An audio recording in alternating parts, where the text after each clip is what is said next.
Едно момиче се свърза с мен и ме помоли да изработя една специфична гривна.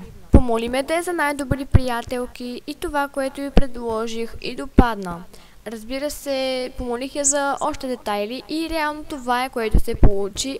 Една изключително красива гривна за най-добри приятелки. Както виждате, те са две, защото са за двете най-добри приятелки по една. Това представлява гривната и има много сладко талисманче, на което пише Friends Forever.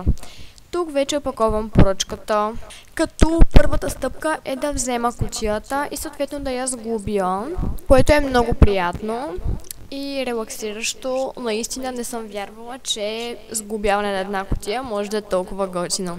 Тук съм забързала видеото и правя пълна проба на затварянето на кутията, съответно дали става добре, и да, става добре.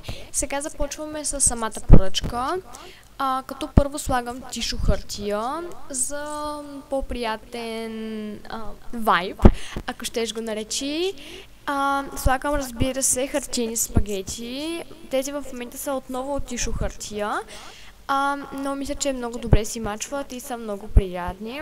Много държа на тези спагети, просто защото са много добър начин да оплътня поръчката, която са именно тези двете гривни, които пак може да видим колко са готини. Честно, просто много ми харесва как се получиха, така че да, гордея си се с тях.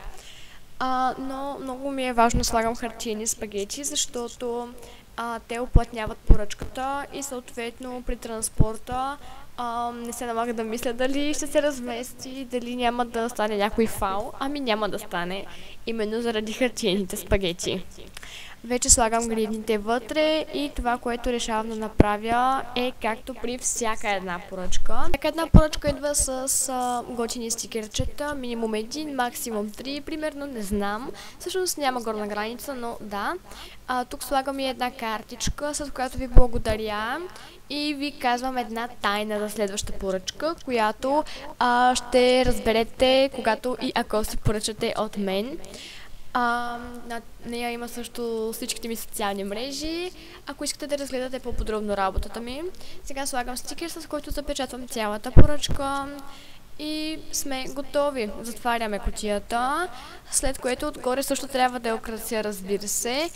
И слагам един стикер Handmade with Love, защото ако трябва да съм честна, наистина влагам много любов във всяка една поръчка и слагам печат с името на бранда ми, като се старая да е максимално така в центъра, затова пак старая се. И сега остава само да сложа една панделка, за да може да е максимално красиво.